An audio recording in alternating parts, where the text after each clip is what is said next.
โอ้กรุงเทพเมืองฟ้า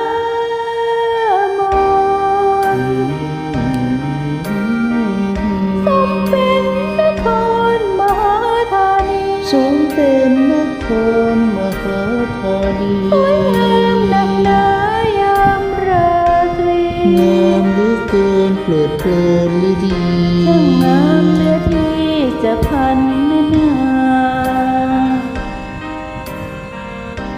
เที่ยวดูเล่นและเห็นนาคาเหมือนดังวิมานสถานเทวาสถานเทวาผู้ยามพานะละลานตางามแสนงามเหมาะนามสมญาเหมือนเทพสามารถจึงนาวิไลราชดำเนินหน้าเดินเลิ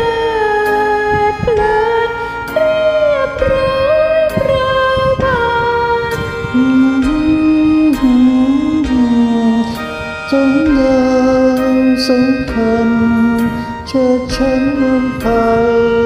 แสงไฟแสงทองเล้าลองด้วยไทยทั้งเมืองวิไลคล้ายยามที่ว่าโอ้เมืองแก้วเลิศแล้วราตรีทุกสิ่งล้วนมีชีวิตชีวาทุกสิ่งล้วนมีชีวิตชีวาลำน้ำเจ้าพระยายามสายลมเฉยชิวพลิ้วมาประกายวับตาเลิศเลอนักราชดำเนินหน้าเดินเพลิ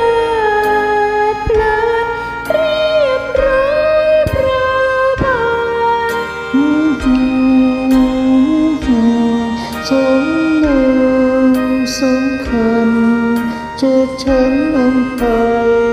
แสงไฟแสงทองเล้าลองด้วยไทยทั้งเมืองวิไลคล้ายยามที่ว่าโอ้เมืองแก้วเลิศแล้วราตรีทุกสิ่งล้วนมีชีวิตชีวาทุกสิ่งล้วนมีชีวิตชีวาลำน้ำเจ้า